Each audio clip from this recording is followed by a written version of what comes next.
les saludo y les agradezco que tenían paciencia ayer que no he podido venir. Gracias por sus oraciones, ya está todo bien, todo muy bien. Y voy a hacer un nuevo comienzo aquí con mi tema, que es el libro de Joel, o la visión, que inicia con la visión de Joel, capítulo 1, y después la segunda parte, o el cuerpo principal del tema, se llama la desolación de Jerusalén, que es la interpretación o la aplicación de esos versículos. Entonces, como tengo una impresión que hay otras personas que no han estado anteayer, vamos a repasar lo que hemos dicho y de paso voy a aprovechar corregir alguna cosita que yo dije errado, como que 1000 personas me avisaron, hice como una mezcla de 2 líneas. Bueno, entonces estamos en el libro de Joel y aquí viene la palabra del Señor a Joel. Estamos todos ahí, versículo 2. Oíd esto, ancianos, y escuchad, todos los moradores de la tierra. ¿Ha acontecido esto en vuestros días o en los días de vuestros padres? Y como dije, no sabemos así nomás la respuesta, porque la información que Joel nos da es muy escasa. No nos dice ni siquiera de qué está hablando. Inicia con una pregunta, versículo 3. De esto contaréis a vuestros hijos, y vuestros hijos a sus hijos, y sus hijos a la otra generación. Hemos visto que aquí también podríamos decir a la cuarta generación, porque son 4. Ellos, sus hijos, los hijos de sus hijos, o sea, sus nietos, y la otra generación, los bisnietos. 4 generaciones. Versículo 4. Todavía no sabemos de qué está hablando. Lo que quedó de la oruga comió el saltón, y lo que quedó del saltón comió el revoltón, y la langosta comió lo que del revoltón había quedado. Entonces este versículo sí es la clave para nosotros, para comprender de qué se trata, de qué se está hablando aquí.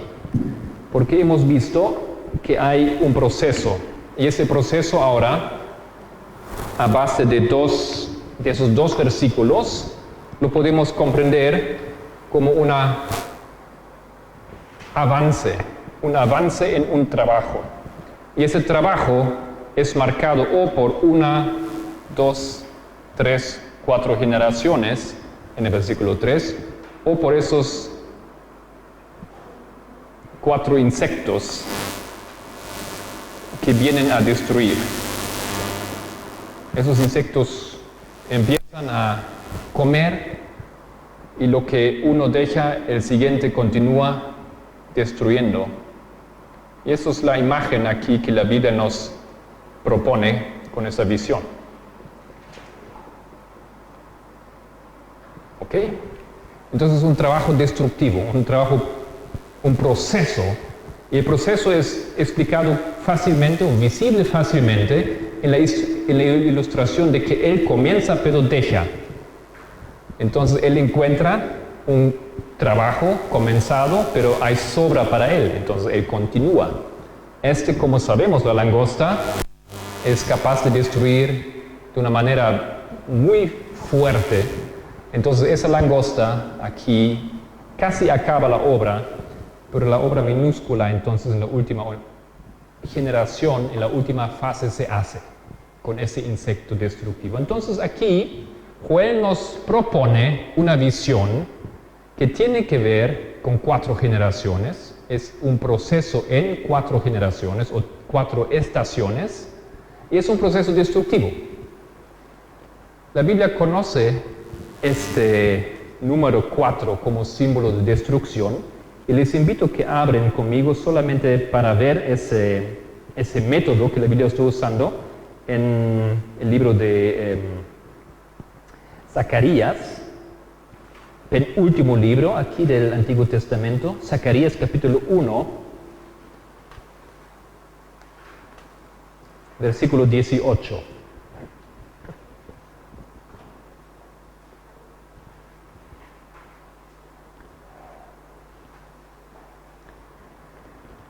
Después alcé mis ojos y miré, y aquí 4 cuernos. O sea, eso estamos diciendo, no son 5, no son 6, son 4. Y eso es un símbolo. 19. Y dije al ángel que hablaba conmigo, ¿qué son estos? Y me respondió, estos son los cuernos que dispersaron a Judá, a Israel y a Jerusalén. Entonces la dispersión del pueblo es trabajo de 4 cuernos. Y si quieren, se podría poner esto aquí también.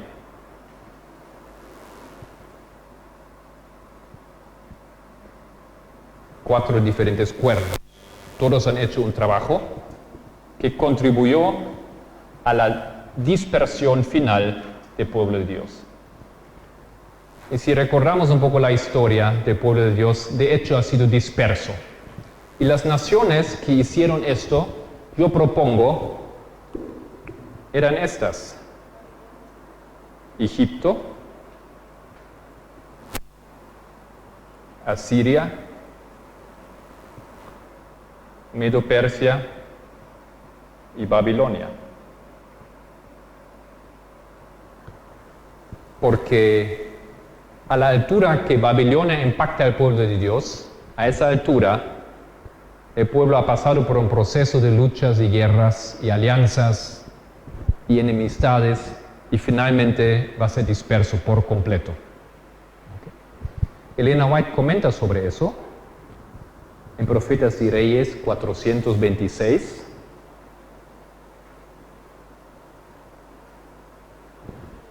En el segundo párrafo,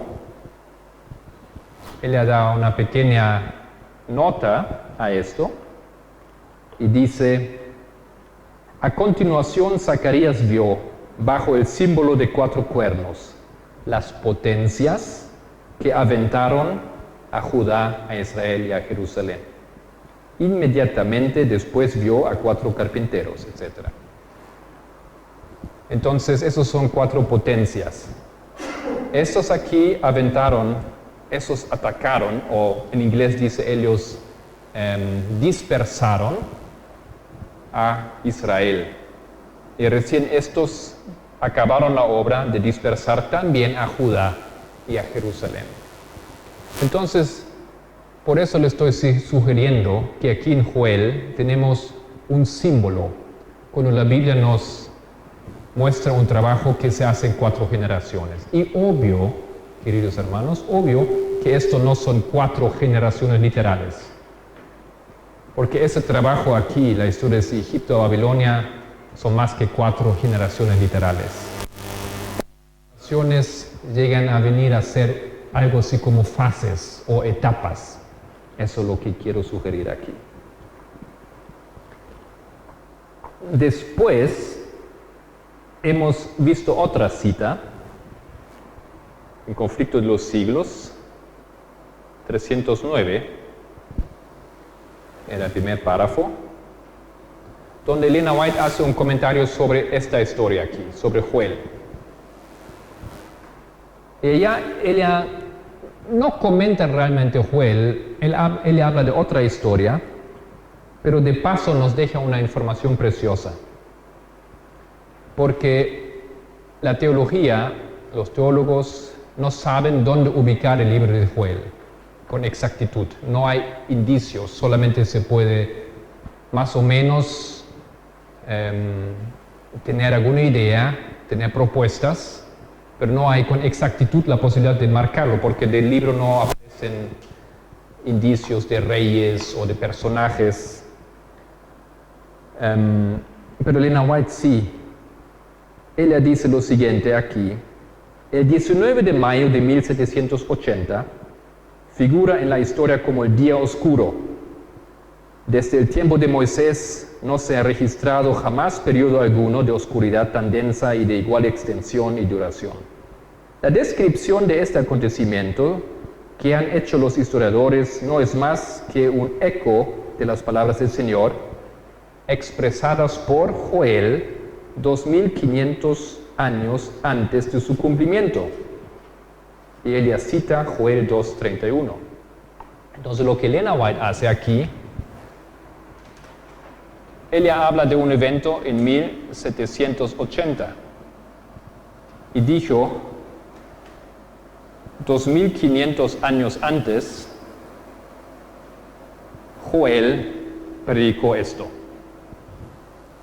Entonces, desde luego, nosotros tenemos la posibilidad de ubicar esa fecha. 1500 años antes nos llevan al año 721, tomando en cuenta que esto es aquí antes de la cruz.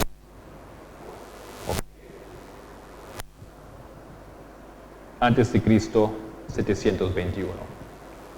Y entonces ahí vino mi pequeño papelón, o como lo podríamos llamar. Yo les puse ahora en línea dónde ubicarlo, ¿ya? Y en la historia, ¿dónde se encuentra ese profeta? En esas líneas aquí vemos que hay eventos y poco antes, por supuesto tenemos que correr hacia aquí, tenemos el año 723. En este año 723, Asiria había acabado con la historia de las tribus del norte, con Samaria. Los llevó preso. Y aquí se termina la existencia, la historia. Ya no hay Israel, nunca más volverá. Y la historia conoce esto como las 10 tribus perdidas de Israel, o de Samaria, o de Efraín. Desaparecen. Y con esta historia acaba de comenzar ese tremendo, ese terror en el hermano, en el país, el reino del norte. Aquí Joel les habla esas palabras. Todos los hermanos, los tribus del norte han sido llevados a la dispersión, al cautiverio en Asiria. Todos. Y entonces él pregunta, ahora vamos a leer eso consciente de ese fondo histórico. Oíd esto, ancianos, y escuchad, todos los moradores de la tierra. ¿Ha acontecido esto en vuestros días o en los días de vuestros padres? Y todo el mundo sabe de qué está hablando. ¿Esa dispersión ha acontecido? Sí, claro, ha acontecido. Recién lo llevaron a las tribus del norte. Sí, de hecho hemos visto esto. ¿Ok? Entonces él dice que es un trabajo en 4 etapas o 4 fases. Y él está dando un mensaje de advertencia. Y de ahí nosotros fuimos continuando con esa lectura. Él se ubica, esto es aquí Oseas, el último rey de Israel, pero aquí todavía hay tiempo. Esto es el rey Ezequías.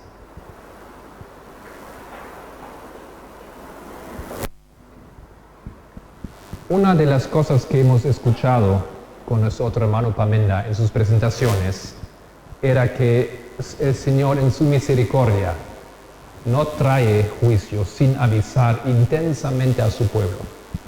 Y esto es justamente ese capítulo aquí. El Señor, a base del ejemplo de que acaba de pasar en el norte, ahora da un mensaje profético a su pueblo, el remanente en Judá, de que lo mismo acontecerá con ellos. Si no se arrepientan, si no se cuidan, si no entienden lo que acaba de pasar. Entonces ahí, en ese momento, hemos continuado la lectura y podemos mirar aquí cómo sigue la información en el versículo 5. Despertad borrachos y llorad, gemid todos los que bebéis vino, a causa del mosto, porque os es quitado de vuestra boca.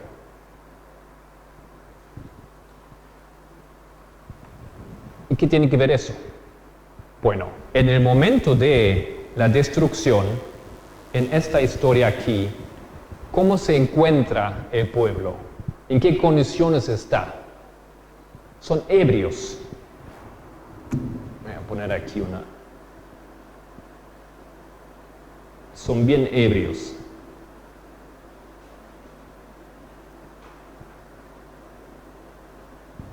¿ok?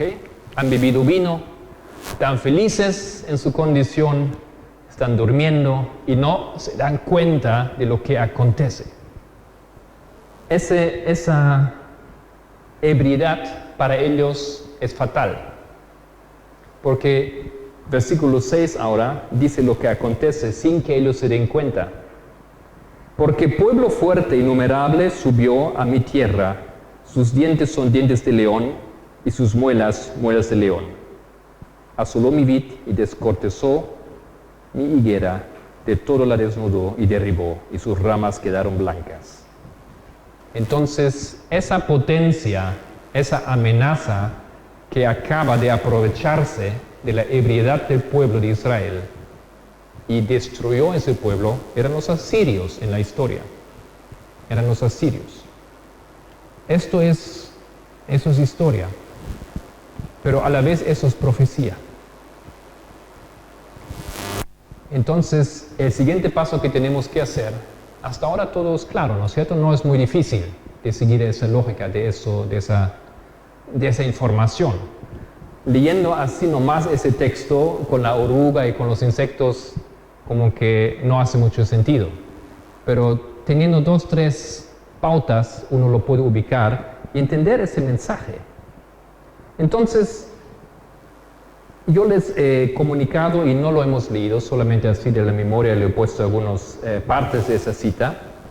Entonces yo les he dicho que estamos usando y deberíamos usar un principio que Elena White explica en Mensajes Selectos, como 386.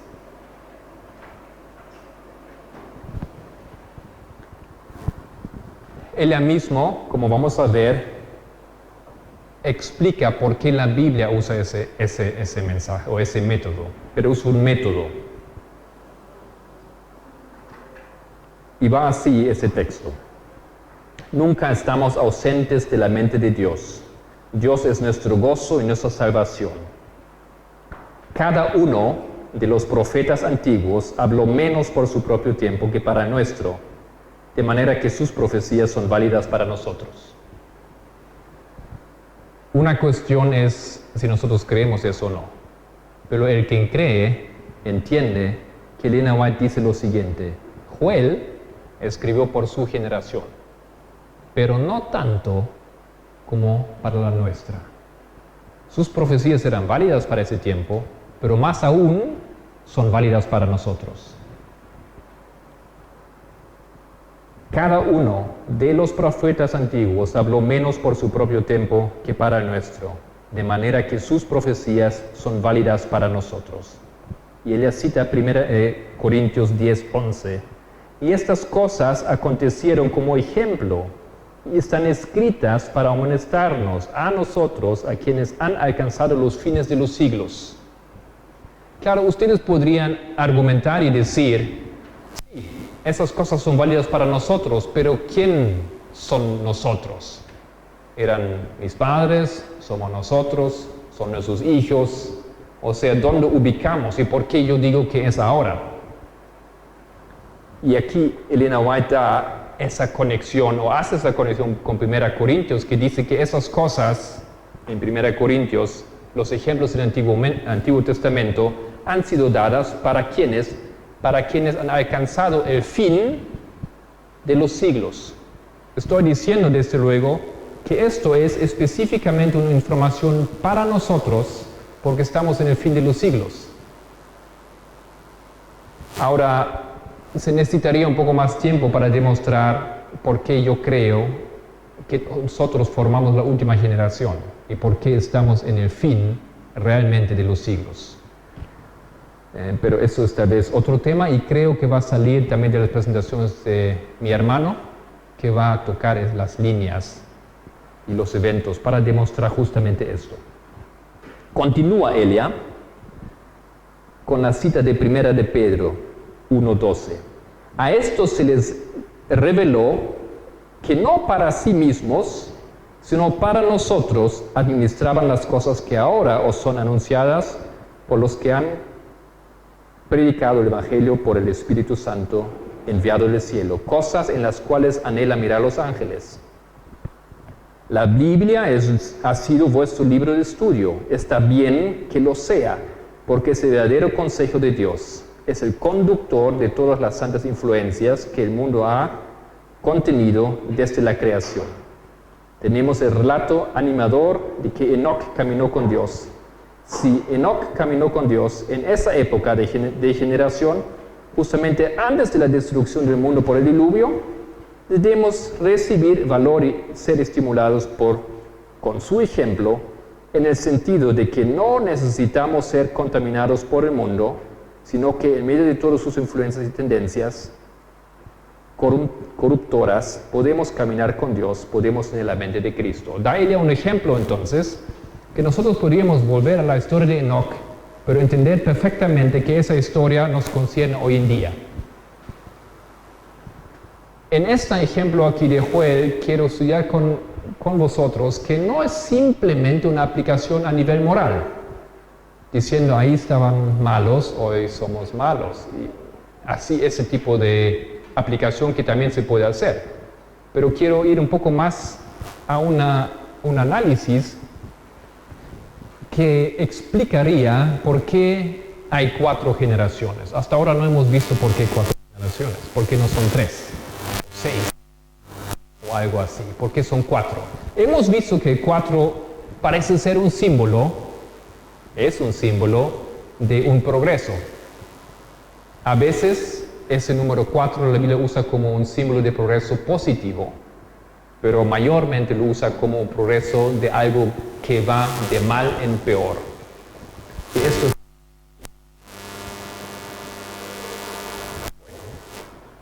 Entonces, hemos ido al versículo 5 y hemos pensado un poco de lo que significa esto aquí. ¿Por qué la situación es tan terrible? ¿Por qué el pueblo ha llegado a esas condiciones de encontrarse aquí y de ser conquistado por el rey del norte, por Asiria? ¿Por qué? Y claro que Joel nos da información muy válida, muy importante aquí. Vamos a leer otra vez, versículo 5. Despertad borrachos y llorad. Gemid todos los que bebéis vino a causa del mosto, porque os es quitado de vuestra boca. Entonces, la situación del pueblo aquí es la siguiente.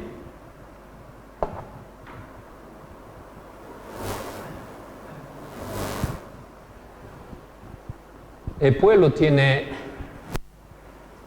2 opciones.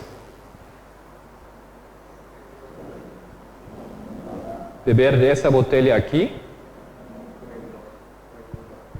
o beber de esa botella aquí.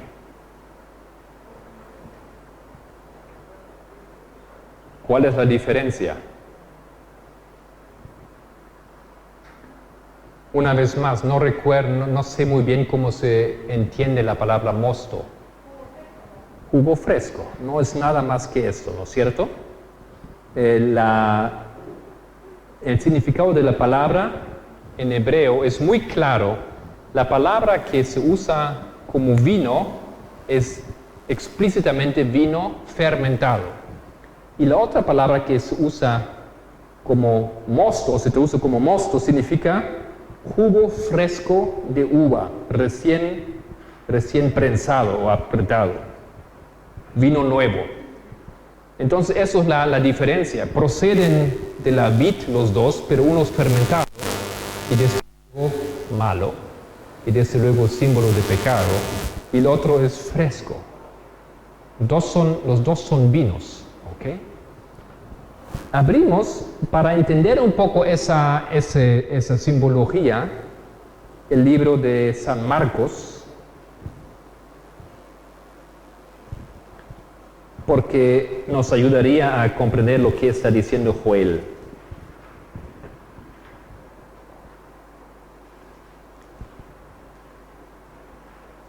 Versículo 22, 2:22.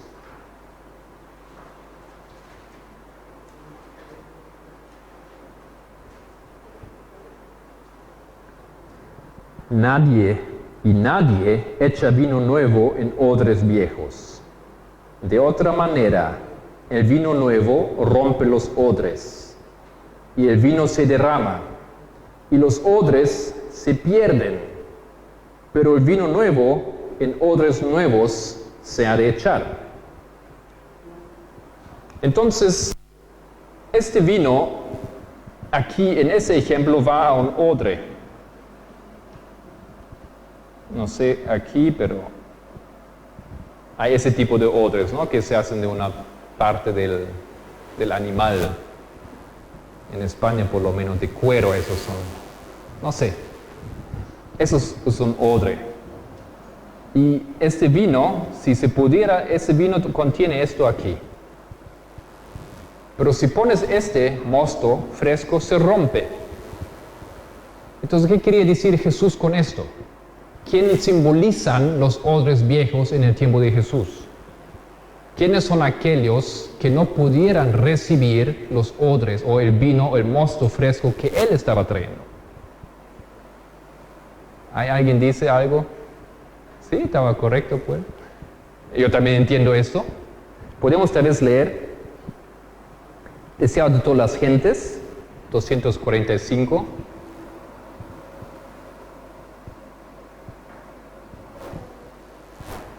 Párrafos 2 en adelante.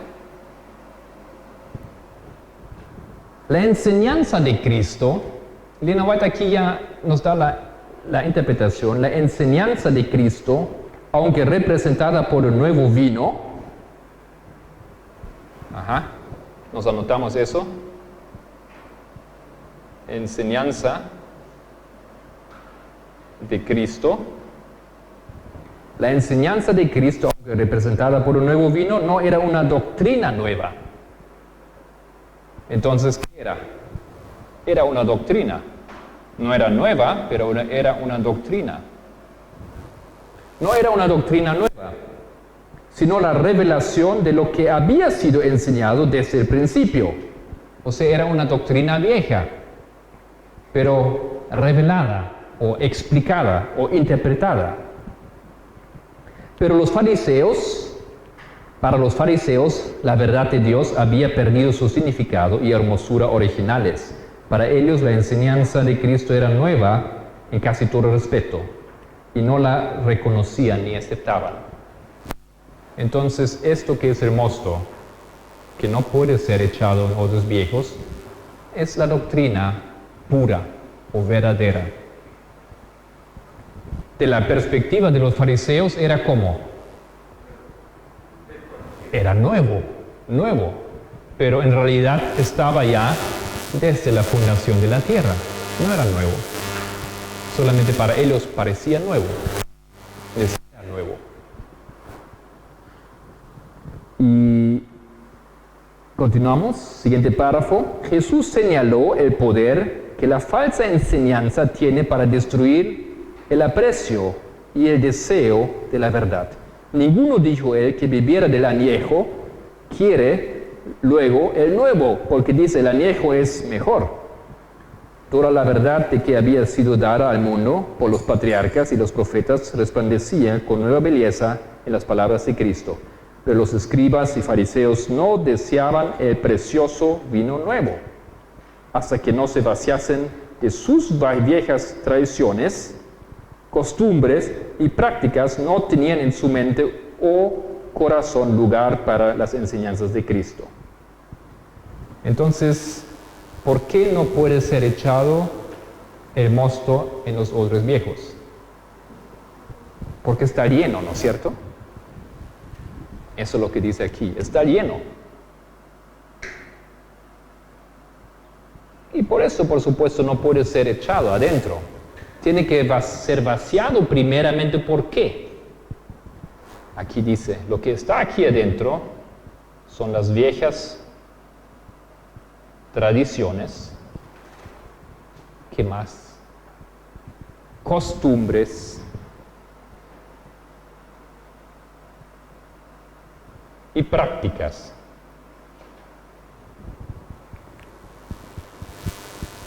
¿Y de dónde vinieron? esas viejas tradiciones, costumbres y prácticas de esta botella aquí. Entonces, vino es un símbolo para doctrina, pero solamente si el vino es mosto o si es fresco, entonces es la sana doctrina. Si el vino es un vino fermentado, es una doctrina falsa y viene, ¿qué lo hace? ¿Qué lo fermenta? Porque también es doctrina, también habla de Dios, también habla de la palabra, ¿no es cierto? Habla de Cristo, habla de las mismas cosas, pero es fermentado o es ensuciado por estas cosas aquí, tradiciones, costumbres y prácticas. Esto es el problema y eso es la situación del pueblo aquí en esa fase también. Igual como en los tiempos de Jesús y los saduceos, en estos tiempos el pueblo estaba lleno de las falsas doctrinas. ¿Qué era el resultado acá? La destrucción. Por esto. ¿Qué era la destrucción y qué era el resultado para los fariseos y saduceos? También la destrucción. Era por esto. Porque las falsas doctrinas tienen consecuencias tremendas. Las falsas doctrinas no le permitieron entender a Jesús. Y esto es aquí ahora la situación de Joel. Joel advierte y clama a su pueblo de comprender esto. Porque ellos, por cierto, también tienen esas cosas en su cabeza. Y si nosotros somos capaces ahora de aceptar que eso en realidad habla de nosotros, deberíamos empezar a pensar qué puede ser esto aquí. ¿Qué es lo que es aquello que nos pone en una situación de embriaguez o de estar durmiendo? Y el adventista conoce perfectamente el símbolo de estar durmiendo. Uno piensa en la parábola de las vírgenes, o una también recuerda la situación de la Odisea, que no se da cuenta de lo que pasa, que piensa que todo está bien, igual como aquel borracho, pero todo está mal. ¿Okay? Entonces, esto es más o menos el punto de partida para nuestro estudio. Es un poco así el fondo de lo que yo quiero colocar aquí. Y creo que podemos ver bastante bien que esta historia de los insectos en realidad nos dice otra cosa que el pueblo ha sido destruido simplemente por permitir entrar falsa doctrina, forma de costumbres y prácticas y viejas tradiciones. Ahora,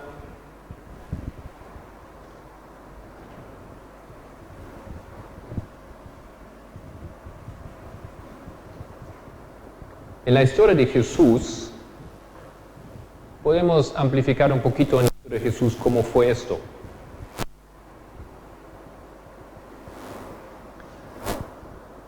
Si aquí colocaríamos la cruz,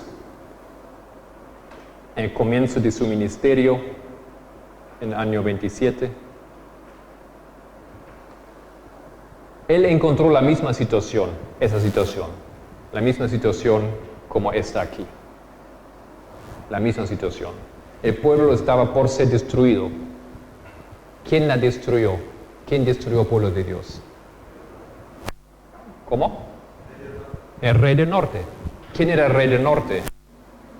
En el año 70 después de Cristo, Pompeyo viene, ¿no es cierto? Tito viene, cerca la ciudad y no permite a nadie salir hasta que todos son asesinados o se matan a sí mismos o mueren por hambre o por enfermedad. Eso es la destrucción final del antiguo Israel, en esa lógica. La advertencia que llegó aquí para que eso no acontezca. Pero el problema de esa generación era este problema aquí, era un problema doctrinal, era un problema que estaba aquí en la cabeza. Ellos no podían entender el mensaje, ellos no podían abrir sus mentes para la advertencia. Ellos estaban destinados a morir. Y era la misma generación, queridos hermanos, era esta generación. Fíjense cuántos años son de aquí para allá. Los discípulos, algunos vivían, por lo menos Juan, el revelador, él vivió, y con sus ojos o con su conciencia, él estaba presente aquí en ese tiempo. ¿Ya? Es esa generación, es una generación. La advertencia siempre llega a una generación. ¿Por qué? Porque si yo te advierto a ti, es un mensaje que a ti te tiene que impactar. Es destinado para vos. No tiene sentido si yo a ti hablo, pero en realidad ese mensaje es para tus nietos. Porque tus nietos no me escuchan a mí, solamente escuchan el relato de vos. Y no hace sentido. ¿Por qué no advertir simplemente a ellos cuando llega su tiempo? La advertencia que viene de Joel, que viene de Jesús, Juan el Bautista, era para esa generación, porque esa generación, esa misma generación iba a ser destruida. Y si nosotros ahora ya colocamos ese ejemplo como una paralela a esa historia allá, entonces tal vez ustedes recuerdan que Elena White compara esto aquí con la ley dominical. ¿Ok? Ella dice que es un símbolo. Cuando Roma rodea y el pueblo de Dios no está preparado, entonces va a caer el pueblo de Dios, como aquel tiempo cayó el pueblo de Dios. Esa es la prueba para ese pueblo. Entonces todo el contexto de esos versículos aquí creo que son alarmantes o interesantes y importantes para nosotros, porque ya pueden percibir por qué yo estoy diciendo y por qué lo coloco aquí, y por qué estamos estudiando eso. ¿Ok? Ahora yo estaba diciendo que miramos un poco ese tiempo, y eso solamente así un poco de mi memoria, quiero colocar alguna información aquí. ¿De dónde vinieron esas viejas tradiciones? ¿Cómo entraron esas cosas? Esto que los hizo incapaces de entender la verdad. No es que todos, algunos sí eran capaces, ¿no es cierto? Y hay una cosa en común entre los que son capaces de recibir el vino fresco. Los saduceos y los fariseos era un lado y otros que le siguieron, y después estaban ¿quiénes? Eran los pescadores, ¿no es cierto? Los hombres de la calle, las prostitutas, personas que tal vez podemos resumir de una sociedad baja o ¿cómo decimos eso, no? Clase baja, ¿ya? O simple, o en ese contexto nos interesa aquí con poca educación. Ahora, la poca educación en ese caso era su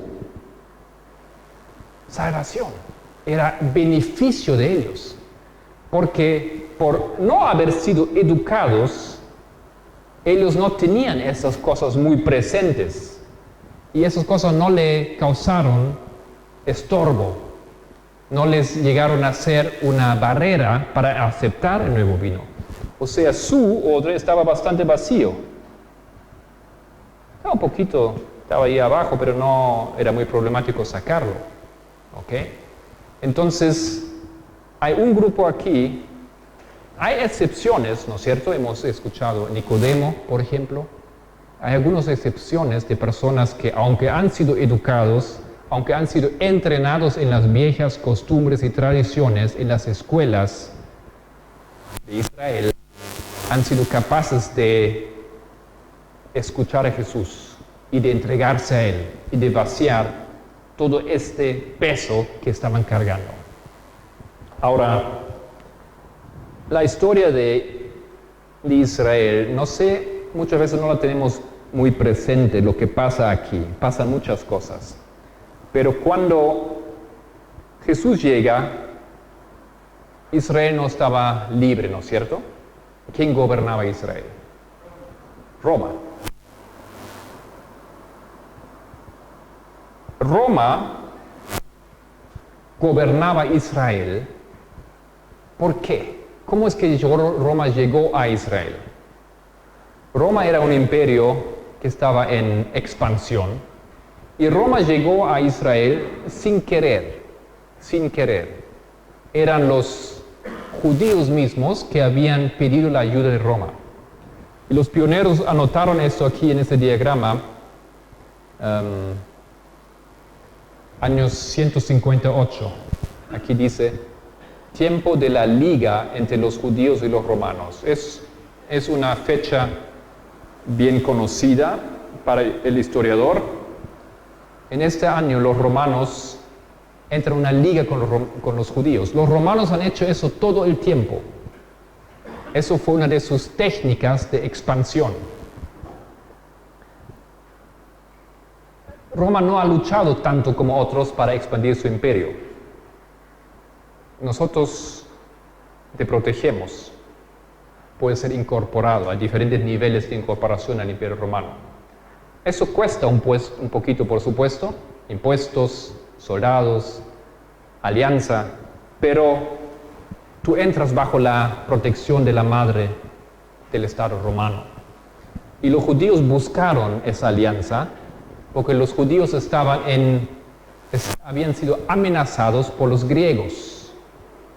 Los griegos estaban por terminar su historia aquí. Y los griegos, específicamente los seleucidas, o el imperio seleucida, había sido una amenaza. Y porque ellos no se podían defender, ellos acudieron a los romanos. Esto es aquí una historia que la Biblia conoce muchas veces, esa historia. El pueblo de Dios, en vez de acudir a Dios en situación de necesidad, va a Egipto, ¿no es cierto? O va a Roma. Se olvidó de que Dios les podía haber protegido. Hace alianza con Roma. Toda esa situación aquí en la cual estamos nosotros en el tiempo de Jesús era su propia culpa. Ellos mismos habían buscado esa alianza. Ellos mandaron embajadores a Roma para pedir alianza con el rey del norte. Esa alianza no iba a venir gratis, ¿no es cierto? Y después hay un desenvolvimiento porque Roma realmente la tiene que someter después con fuerza militar, una larga historia. Ahora, pero al mismo tiempo hay una situación interesante, porque ¿quién era antes de Roma? Grecia. Ahora ustedes saben tal vez que Alejandro Magno vino a conquistar Israel. Y los judíos habían leído el libro de Daniel. Y cuando Alejandro Magno vino, ellos sabían que él iba a venir a la tierra de Javán. Y ellos sabían, es este hombre de la profecía, el cuerno fuerte, ese carnero que derrumba Medo-Persia. Sabían. Y cuando Alejandro Magno vino, las puertas de la ciudad se abrieron, le dieron la bienvenida y le mostraron los textos proféticos, porque tú eres el que está escrito aquí. Para Alejandro Magno esa información no le ayudó mucho, simplemente le ayudó a que su autoestima era todavía más empujado hacia arriba, ¿no es cierto? Él ya se creía descendiente de Dios, un semidios. Y ahora él está también la profecía de todos los pueblos del mundo, entonces a él, bueno, Alejandro Magno después muere, pero Israel queda en manos de los griegos. Y va a haber una batalla siempre entre los dos imperios, los seleucidas y los ptolomeos, pero en ese tiempo aquí, que Israel cae en manos de los griegos, había una parte de ese imperio que se llama el reino de los Ptolomeos, que también conocemos como Egipto. Los griegos habían conquistado Egipto, y en Egipto los griegos empezaron a expandir la cultura griega. Ellos construyeron ahí la famosa biblioteca de Alejandría. Eso era Ptolomeo el segundo quien hizo eso. En ese tiempo, ahí se tradujo la Septuaginta, la traducción del Antiguo Testamento del hebreo al griego. Y los griegos que habían financiado y inventado eso, apoyaron. Era una situación, podemos decir en la perspectiva del mundo, hermosa. Cultura, arte, literatura, biblioteca. Él hizo un museo construido en Alejandría y él llegó a ser un centro que era muy interesante, era como un imán. Y muchos judíos fueron a vivir a Egipto, muchos. Se formó una diáspora deliberada. No era por huir, era porque era atractivo ir para allá. Entonces, en este tiempo aquí, lo que pasa es lo que iba a causar problemas después. Porque la mayor cosa que Alejandro Magno dejó era lo que en la historia conocemos como el helenismo. ¿Qué era el helenismo? El helenismo es la cultura griega, la educación griega para todo el mundo. Era toda una corriente, una influencia que impactó a todas las culturas donde Alejandro Magno colocó su pie. Y los judíos, ellos aceptaron, porque no vieron problema. Nosotros tenemos nuestra religión, no tenemos que perder la religión. Eso era lo que Alejandro Magno y los griegos vendieron. Ustedes no tienen que creer en esos dioses, pero esa educación les conviene. ¿Okay? Educación en deportes, ¿cómo se llama? En hablar, en estudiar, en la letra, en matemática, geografía, geometría, esas cosas. Ellos introdujeron. Y los judíos realmente pensaron, nosotros podemos mantener nuestra religión, no hay problema, no tenemos que creer en los dioses de los griegos, pero al mismo tiempo podemos introducir esas técnicas de educación. Y hicieron esto. Empezaron a formar escuelas griegas en Israel. Y claro, los judíos que vivían fueron ahí, trajeron también la cultura para allá. Hasta tal punto que uno puede leer que los mismos sacerdotes empezaron a hacer educación física. Y una de las cosas que ellos, una de los deportes que los griegos hicieron era lucha libre, así se llamaría hoy en día, ¿no? Entonces, lucha libre. Entonces los mismos sacerdotes, yo me imagino con sus barbas y sus túnicas, hicieron lucha libre como ejercicio físico para el bienestar del cuerpo, y no tenían problema, ellos no vieron problema con su religión. ¿Ok? Eso es el helenismo. Entonces existían esas dos cosas como paralelos en Israel. Escuelas griegas, enseñanza griega, educación griega. Pero eso no es todo. La educación griega empieza a explicar o a basearse sobre un modelo de pensar. Un modelo de pensar que es totalmente diferente como modelo de pensar de los judíos. Ahora, esto es lo que realmente empezó a impactar aquí las mentes. Ahora tenemos aquí viejas tradiciones, costumbres y prácticas. Hay cosas que vienen de mucho antes de los griegos, ¿no es cierto? Pero en esa fase el impacto fue brutal. Hoy en día diríamos, vino algo así como el nivel de la educación fue elevada por el helenismo. Había nuevos métodos de investigación, de estudio científico, de estudiar libros, literatura, palabra, no sé.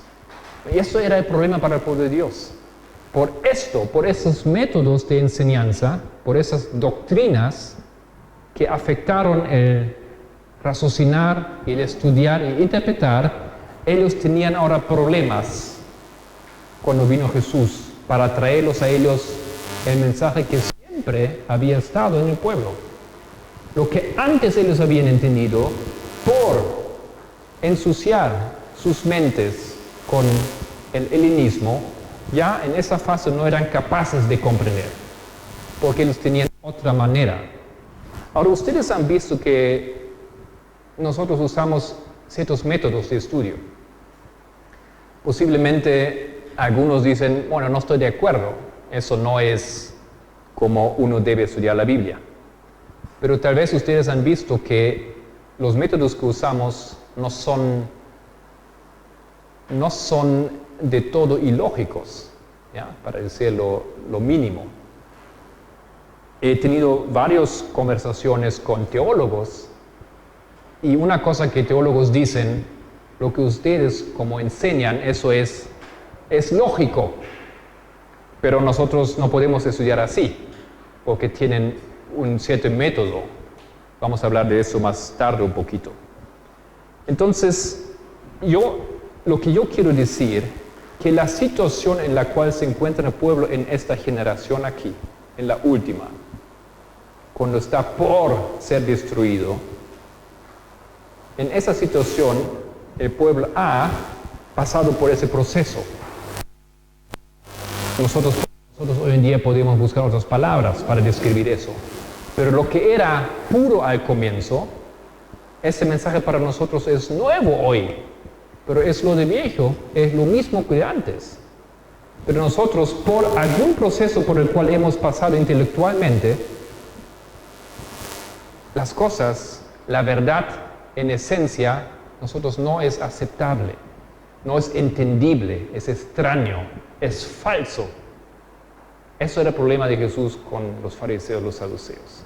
Ellos no querían aceptar lo que Él les decía.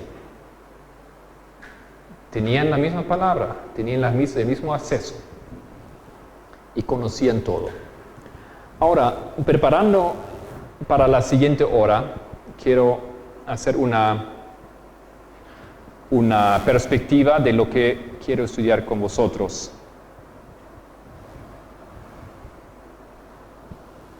Quiero aplicar esto a nuestra historia. Yo estoy proponiendo que la Iglesia Adventista del Séptimo Día, o el movimiento adventista, se formó o fue colocado sobre un fundamento 1844, o inició, depende cómo lo queremos decir, pero ahí comenzó esa historia que después desemboca en esto. Y este movimiento fue llevado a por un proceso de entender verdades. Porque todos nosotros sabemos que en 1844 el movimiento millerista no era completo en su comprensión de las doctrinas, ¿no es cierto? Ni siquiera entendieron el sábado. No entendían cosas de la divinidad, no entendían varias cosas. Pero Dios intensificó su enseñanza en los años después. Bien rápido, en forma consecutiva, vienen aquí comprensiones de las verdades. Y ese proceso culmina finalmente en 1850. Ahora, para nosotros, eso se simboliza en ese diagrama que fue publicado en ese año. Ellos, en este año, hicieron una revisión de su historia y Elena White recibió visión de que ellos debían reimprimir aquel diagrama que fue publicado 8 años después. Y ese diagrama parece ser igual como aquello, pero no es perfectamente igual. En ese diagrama habían corregido el error que estaba allá. El error que estaba aquí, y como figura, como testigo, es ese año, 1843. La venida de Cristo en 1843. Esa data era errada, ¿ya? Habían cometido un error. Por lo tanto, ellos lo corrigieron y aquí prominentemente colocan 1854. Si no, todo lo que está ahí está acá. Algunas cosas se añadieron porque se comprendió mejor el trabajo del santuario, los ángeles, etc. Bueno, ese diagrama no por nada sale en ese año. Ese año marca el final de un proceso. Estaban listos ellos, tenían todo. ¿Ok? 1850. Y yo hoy, por accidente, encontré una disertación de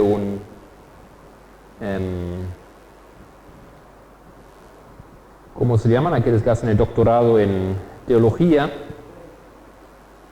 y una tesis, y ese hermano escribió, déjame encontrar rápidamente, él escribió lo siguiente, aquí está, él dice lo siguiente, la misma cosa, 1850, es un hermano, se llama Michael Campbell.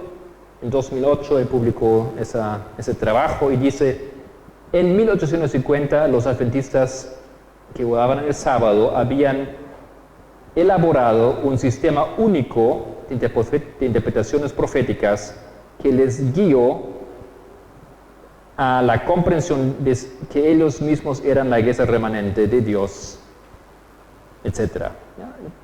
Eso es una cosa que en la teología se puede marcar, se entiende que aquí un proceso terminó. Esa fecha aquí es también interesante para nosotros, porque aquí Elena White recibe su primera visión en este año en público. Y esto va a ser una cosa interesante para observar en ese estudio, porque lo que yo quiero demostrar en esos días que nuestra iglesia ya pasó por esa misma experiencia que Joel está profetizando aquí. Nosotros somos testigos de un proceso, de un trabajo destructivo a nivel de doctrina. Nosotros nos encontramos aquí, en esa generación. Eso quiero demostrar. ¿Cuál es la lógica? ¿Por qué estoy diciendo eso? ¿Qué es lo que pasa? ¿Qué es lo que pasó? Esto no es para atacar o para criticar, ¿no es cierto? Eso es, en mi comprensión, eso es lo que tenemos que hacer, porque es un mensaje de advertencia. Sabemos todos que somos la Odisea y a la vez pensamos que está todo bien. Algo no funciona, algo no está bien. No funciona pensar así. O la Biblia no es correcta en eso, o no somos la Odisea, o no estamos bien. Y quiero proponer que somos la Odisea y que no está todo bien. Y lo que no está todo bien es la misma historia del tiempo de Jesús. Tenemos un problema cómo entendemos las verdades o por qué no las entendemos. Entonces, lo que yo estoy diciendo que ese proceso destructivo comenzó en 1863. Eso tiene que ver con los diagramas. Vamos a estudiar eso. Y esa primera fase terminó en 1888. Esos años a muchos de vosotros van a decir algo, pero ¿por qué exactamente nosotros marcamos eso como final de una etapa? Tal vez les debo ahí algunas explicaciones. Esa etapa entonces nos lleva a 1919. Esa etapa marca la tercera generación o el comienzo de la tercera generación. Y luego tenemos 1957, sí. Ahora, en todas esas etapas tenemos eventos de gran magnitud, acontecimientos, que son marcados por conferencias y decisiones o por libros, la publicación de ciertos libros que reflejan la idea o la comprensión oficial de la Iglesia. Y esos libros o conferencias y decisiones son resultado de un proceso doctrinal, un proceso de comprensión, un proceso de enseñanza. Esto aquí sería el final de ese proceso. Entonces, hasta ahí nomás esa presentación, queridos hermanos y participantes. Les invito para que vengan mañana y el sábado también para que podamos elaborar ese concepto más en detalle. Muy bien, vamos entonces a finalizar con la oración.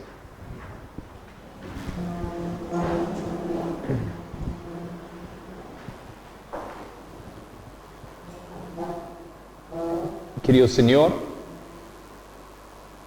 tengo la convicción que no hay mucho tiempo ya. Puede aparecer todo bastante lindo alrededor de nosotros, y así siempre ha sido.